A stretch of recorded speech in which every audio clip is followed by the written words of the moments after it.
Madame, Monsieur, bonsoir et bienvenue dans cette émission, le rendez-vous inédit qui donne la parole à ceux qui, par leur talent, leur engagement font briller le Burkina Faso. Avant de débuter cette émission, nous tenons à vous souhaiter une bonne année 2026. Que cette année soit une année de paix, de santé et surtout la paix pour le Burkina Faso. Aujourd'hui, nous recevons un invité exceptionnel, un créateur qui a choisi de faire de la mode un acte culturel, social et patriotique. Monsieur François Premier Yamouego, styliste burkinabé, ambassadeur du Faso d'Anfani et promoteur de la mode, l'éthique sociale. Dans ce numéro, nous allons découvrir son parcours. Bonsoir à vous, monsieur François Premier Yamouego. Oui, bonsoir.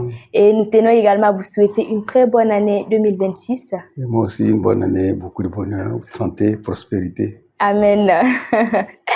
Alors, nous commençons par mieux connaître l'homme derrière la marque. Qui est Monsieur François Premier Yamouego avant de devenir styliste? Bon, François Premier Yamouego, je pense qu'il faut synthétiser, sinon c'est très long. C'est un parcours qui est de décennies, parce que quand même j'ai fait 35 ans à Paris. Oui. J'ai fait mes débuts au Burkina Faso, donc c'est un garçon qui vient de l'Afrique profonde, d'un petit village qu'on appelle Guy Koudou. Et de Guy Koudou, il a refusé l'école. Bon, l'école n'était pas trop pour lui. Il est parti pour faire des petits boulots dans la grande ville comme Ouagadougou. Après, il s'est retrouvé en Côte d'Ivoire dans les plantations où on l'amène comme manœuvre. Après les plantations, il est monté sur Abidjan dans la grande capitale où il a travaillé un peu de petits boulots. Après, il s'est mis comme tailleur, apprenti tailleur à Treichville. Nous sommes dans les années 70. Et tailleur, là-bas, il s'est installé après au Sénégal. Après ça, il est parti en France. Et de la France en 78. Et il s'est perfectionné en travaillant dans le modélisme, après chef de production, responsable, il a fait tout un parcours. Après, il a créé sa marque en 92. Et François Premier, la marque était créée en 92 à Paris. Après, il a fait l'ascension, il a grossi. Il est devenu star. Voilà, là-bas. Après, il a eu des hauts et des bas. Bon, il a fallu dans les années 2003-2004 qu'il a commencé à réfléchir qu'il fallait revenir au Bercail. Il est venu au Burkina Faso. Il a mis l'atelier ici, que vous êtes à Paspanga, ici en 2007. 10 ans après, il a créé l'industrie à Kourou. Wow. Et tout est 100% coton de Burkina Faso, éthique, contemporaine, avec toute la chaîne de valeur. Mais en France, il ne faisait pas ce travail. En France, il faisait un travail un peu pour la société française. Ok. Voilà. Donc, tout part de la Côte d'Ivoire où vous avez débuté vos premiers talents en tant que couturier. Couturier. Et comment est-ce que les gens ont pris au début votre initiative?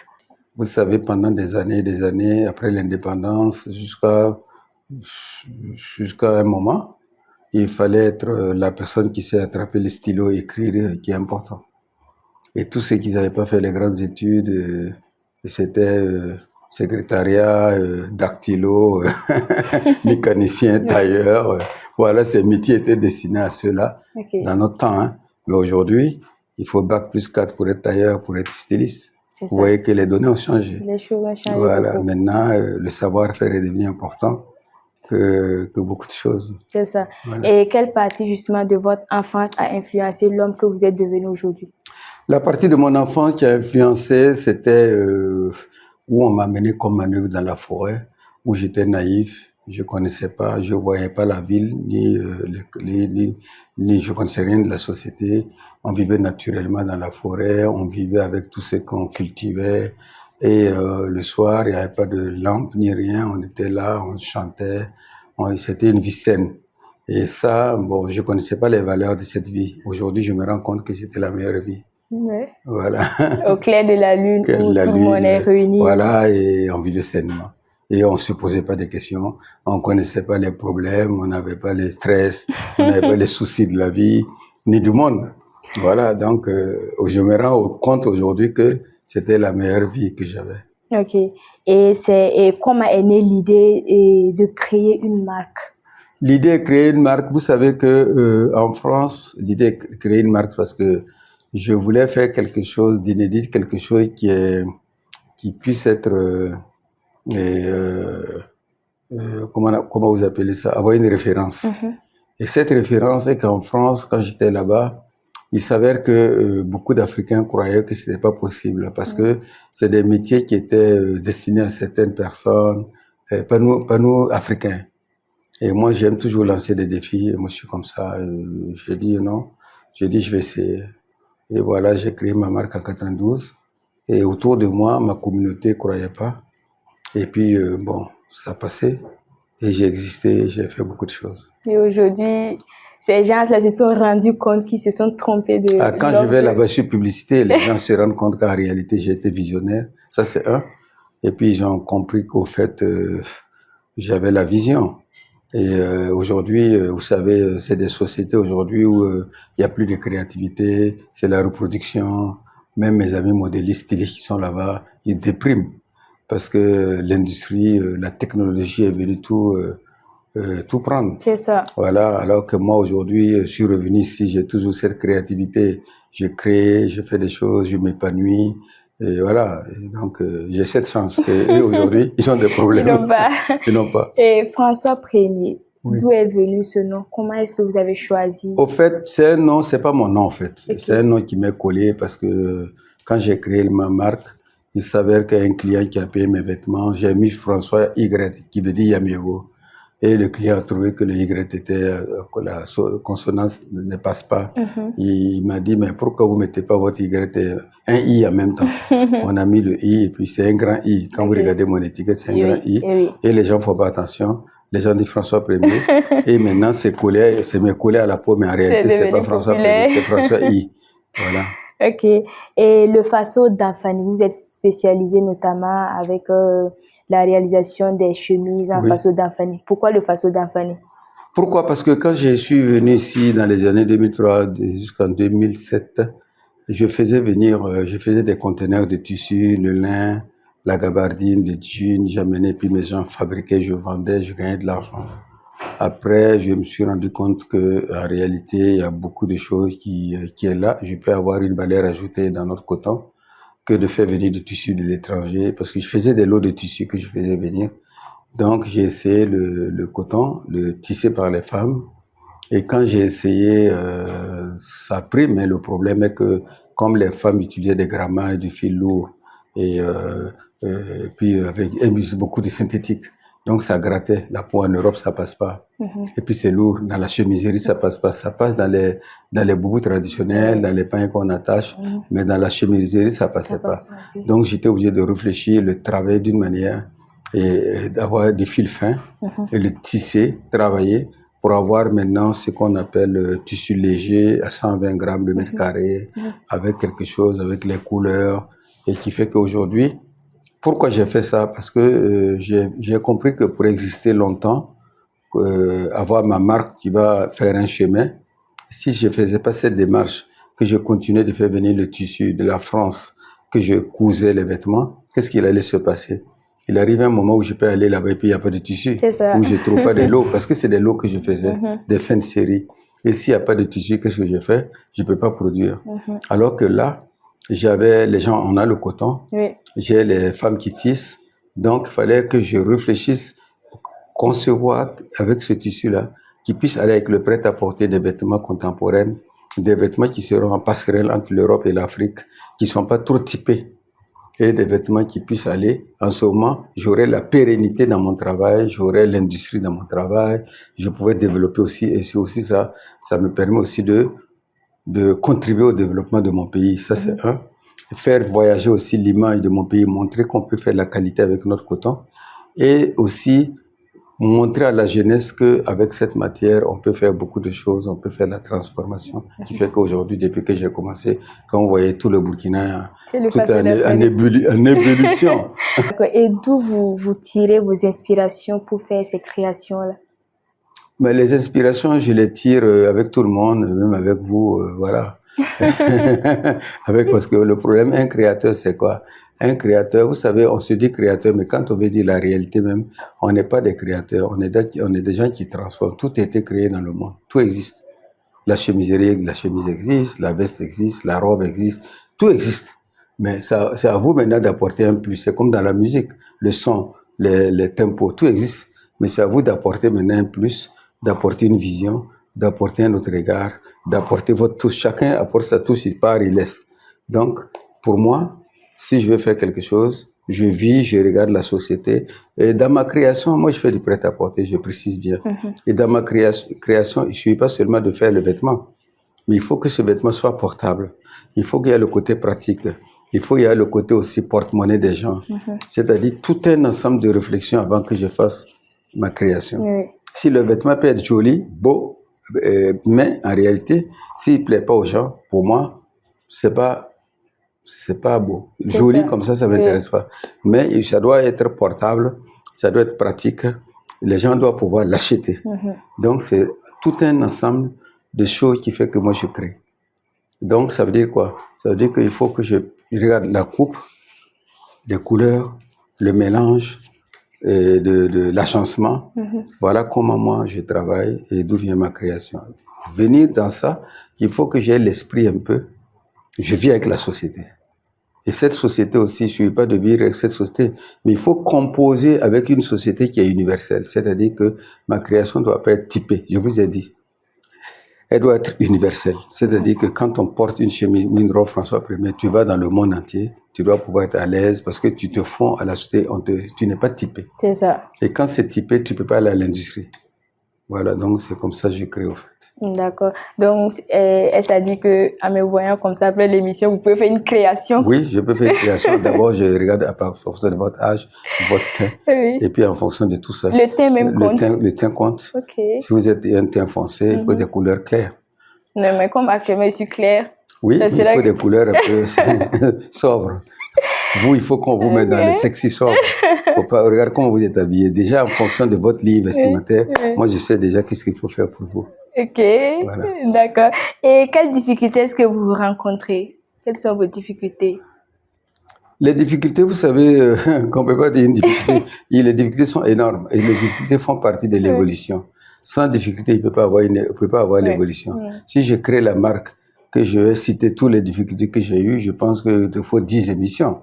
Mais les difficultés sont énormes. Les difficultés peuvent être financières, les difficultés peuvent être ressources humaines, les difficultés peuvent être administratives, les difficultés peuvent être aussi un changement de climat ou un problème. Vous savez que quand vous êtes dans une société, vous êtes avec la société. Les difficultés aussi, ça dépend de la société. Moi, les difficultés que je peux avoir concernant mon travail, c'est qu'ici, on n'a pas ce qu'on appelle une agence intérim, agence d'emploi où on peut téléphoner, un professionnel peut venir, si vous avez besoin de lui pour une semaine, 10 jours, il fait sa prestation, vous lui payez, il s'en va. On appelle ça des agences intérim. Il y a des professionnels aussi que vous pouvez prendre directement, il est professionnel, vous n'avez pas besoin de le former. Vous voyez, non? Ça, c'est la ressource humaine. On a des difficultés parce qu'ici, on a du mal à trouver des gens, des professionnels pour travailler. Et ces professionnels aussi, les jeunes aussi, quand vous les formez, une fois qu'ils deviennent professionnels, soit ils s'en vont ou les gens les débauchent. Ça, c'est des difficultés. Il y a les difficultés aussi, ce qu'on appelle les crédits fournisseurs. Vous êtes obligé d'avoir des fonds propres. Vous ne pouvez pas avoir des crédits dans la matière première, payer plus tard. C'est des difficultés. Les difficultés aussi que vous pouvez avoir dans la distribution. Quand vous produisez, il faut pouvoir avoir des boutiques, des gens qui achètent, qui revendent. Donc, c'est à vous de vous débrouiller pour faire votre vente. Alors qu'en réalité, quand on parle d'une chaîne de valeur, il faut des gens. Dans toute cette chaîne, il doit y avoir tout ça. Bon, ce n'est pas des difficultés. C'est une organisation qui n'est pas encore arrivée à ce qu'il faut, voilà, mais qui va y arriver. Mais les difficultés qu'on a, moi je n'appelle pas ça difficulté, j'appelle ça, pour moi, ça fait partie de la vie? Des choses. Ok. En entrepreneuriat, on n'appelle pas ça, on ne dit pas difficulté, mais on dit que vous n'avez pas dit des contraintes. D'accord. Et quels sont les grands noms que vous avez habillés? Vous voyez quand même, je pense que si vous suivez l'actualité, vous voyez que j'habille presque toutes les autorités. J'habille aussi des autorités internationales. Moi, mon produit est accessible, le produit est fait pour tout le monde. Mais voilà, mais seulement, les gens beaucoup adhèrent à mes produits tout simplement parce que derrière mes produits, il y a une valeur ajoutée. La valeur ajoutée parce que le coton est burkinabé, c'est teint au Burkina, tissé au Burkina par des Burkinabés, et puis maintenant, ça crée des emplois. C'est cette valeur ajoutée qui fait que beaucoup de personnalités portent mes tenues. Et aujourd'hui, si vous voyez vos exploits et tout ce que vous avez eu à réaliser, quel est ce ressenti-là? Le ressenti que j'ai est que on dit toujours que on n'est jamais prophète ce soir, mais moi je me rends compte qu'en réalité, je suis reconnu au Burkina Faso parce qu'avant je me posais beaucoup de questions. Mais aujourd'hui, honnêtement, je suis l'homme le plus heureux parce que partout où je vais, même si je m'assois dans un restaurant, que ce soit à Koudougou ou à Ouaga, et avant de me lever dire que je paye l'addition, j'entends toujours que c'est un jeune à côté qui a payé. Vous voyez, et quand je vais le voir, je dis, mais tu me connais pas? Il dit, oui, nous, on te connaît. Et nous, on apprécie ce que tu fais. Et c'est comme ça. Il y a ce ressenti-là. Il y a le ressenti aussi que les autorités de ce pays, et j'ai eu quand même 3 décorations. J'ai eu chevalier de l'ordre de l'Étalon, voilà, par le ministère de la Culture, le ministère de l'Industrie et la présidence. Donc, tout ça, et je suis invité aussi à l'étranger, je suis toujours dans 2 avions. Donc, je pense que c'est, je sais pas, mais c'est une bénédiction. C'est pas un ressenti, mais c'est quelque chose, pour moi, je peux pas... En fait, souvent, je me dis, mais est-ce que c'est moi? Mais en réalité, c'est moi et c'est Dieu. C'est une force quelque part que j'appelle Dieu, qui est au contrôle et qui peut-être qui m'accompagne et qui me donne ça. D'accord. Et parlant de Koudougou, vous n'êtes pas limité seulement à Ouaga, vous êtes allé à Koudougou dans votre village également pour aller construire. Et... Non, je ne suis pas allé dans mon village comme ça. Je suis allé à Koudougou parce que dans les années 97, j'avais déjà ce projet à cœur et j'ai fait une lettre à la mairie de Koudougou comme quoi je voulais venir m'installer un jour. Et j'ai eu le terrain avec eux, j'ai commencé à aménager. Et quand j'ai décidé de venir maintenant, j'ai aménagé pour l'industrie. Et puis aussi Koudougou, vous savez ce qu'on appelle aujourd'hui, et on dit la décentralisation. Et aujourd'hui, nous sommes dans une époque où il faut faire les choses. Il faut les grandes villes, les grandes métropoles, se saturer. Et c'est difficile aussi de se développer, de faire des petites industries dans les grandes métropoles. Parce que les gens ont des soucis, le stress, et les gens, les habitations sont éloignées, et la famille, plus souvent, c'est difficile d'avoir tout le personnel au même endroit. Et c'est compliqué pour mon industrie. Mais Koudougou, j'ai les gens, ils sont là, ils sont du quartier, ça travaille, et ils marchent à pied pour aller à la maison, ils ont leur famille qui est là. Donc, on peut aller dans la pérennité, mais dans les grandes métropoles, c'est très compliqué. C'est très compliqué de faire ce genre de projet. Voilà pourquoi je suis parti à Koudougou. Est-ce que vous avez une anecdote à partager avec nous? Une anecdote sur dans votre domaine, quoi, ce que vous avez à vivre? C'est que l'anecdote que je vais dire est que ça serait une anecdote qui peut être aussi bien pour les jeunes. C'est une histoire, c'est pas une anecdote, mais c'est une histoire. Vous savez, quand j'ai commencé à créer, je sortais de l'école, j'ai créé pour moi. Je créais parce que je me disais artiste, je faisais les choses. Et j'ai pris un rendez-vous avec un central d'achat et la dame me reçoit. La dame, j'ai mis 6 mois pour avoir le rendez-vous. Et j'étais tellement content de dire qu'ils vont passer beaucoup de commandes. Et j'arrive, la dame n'a même pas passé 2 secondes sur ma collection. Elle a regardé comme ça, elle dit au revoir. Et je suis rentré chez moi, j'arrivais pas à dormir. J'arrive pas à dormir. Le matin, j'ai pris mon téléphone, je l'appelle, je dis pourquoi vous m'avez reçu de cette manière. Pourquoi? Parce que, et sans trop mentir, j'ai dit simplement, parce que je suis de couleur. Elle m'a dit non, non, non, non, non, non. Excusez-moi, vous n'êtes pas de couleur. Si vous avez le temps, passez me voir. Je suis passé la voir. Et puis, dans leur cafétéria, elle m'a reçu. Elle m'a dit, vous savez, d'abord, je suis content parce que vous avez eu l'audace de m'appeler. Le plus souvent, les Noirs ne le font pas. Et je vais vous dire une seule chose. Votre création, c'est super, c'est extraordinaire. Mais avant de créer, il faut regarder pour qui tu crées. Il ne faut pas créer pour toi. Il faut créer pour qui tu crées. C'est-à-dire le marché. Que de faire le tour, regarder leur boutique. ils ont au moins une cinquantaine de boutiques dans la France. Et de regarder leurs boutiques, regarder leurs concepts, leurs lignes vestimentaires, comment eux font, et créer en fonction de eux. C'est-à-dire, je peux aussi créer, c'est beau ce que j'ai fait, mais c'est pas pour eux, c'est pour d'autres personnes. Ça veut dire que c'est une manière de dire que la création, on crée pas pour soi, on crée pour les autres. Pour le public, c'est ça. Pour le public. Voilà ce que je peux partager en même temps comme anecdote. Et aujourd'hui, dites-nous si le talent seul suffit pour faire de grandes créations ou faut-il le courage et la discipline? Moi, je pense qu'il faut beaucoup de choses.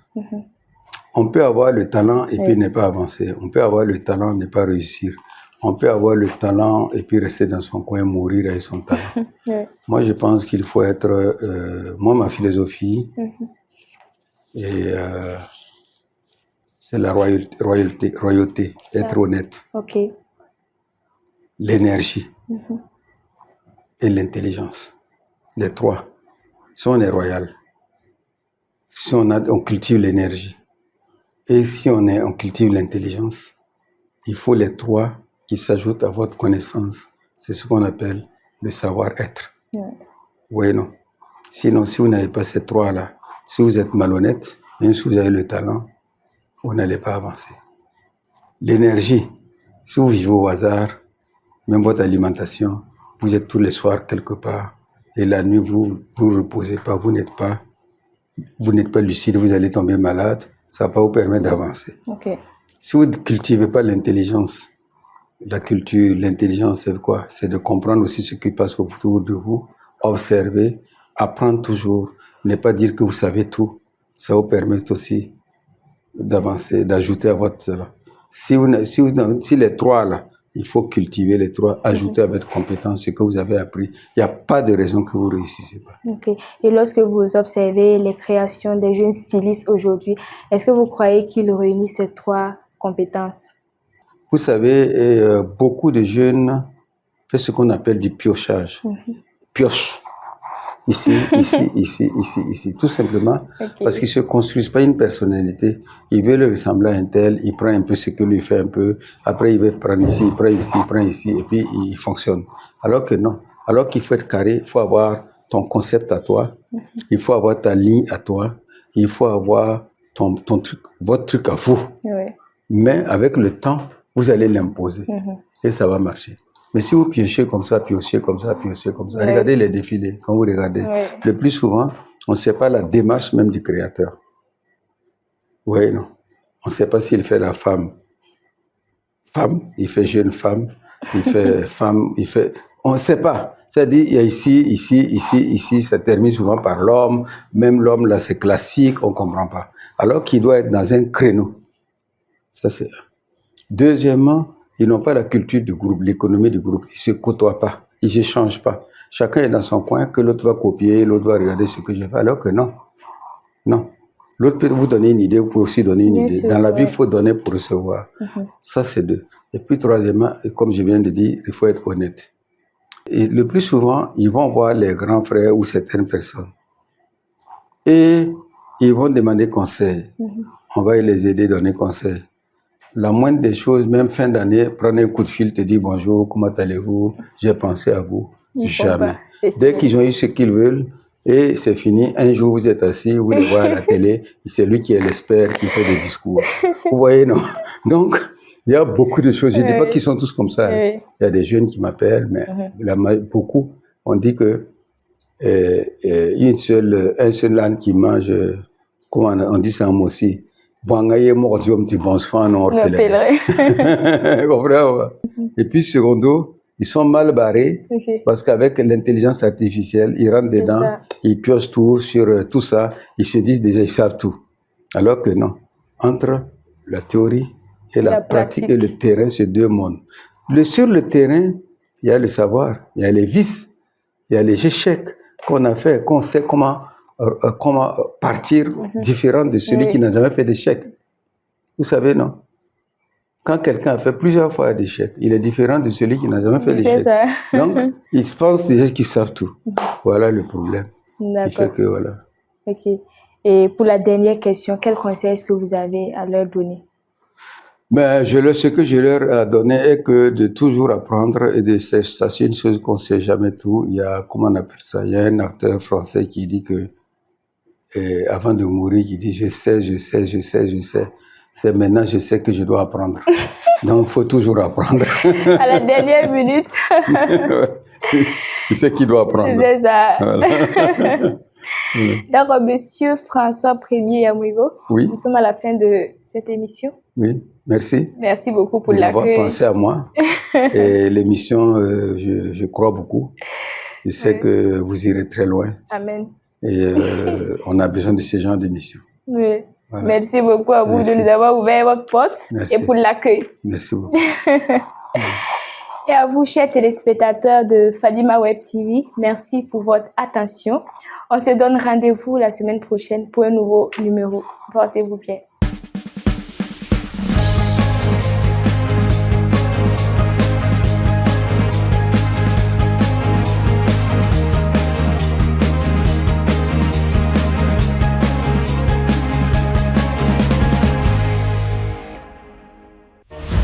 Fadima Web TV, les racines de l'actualité.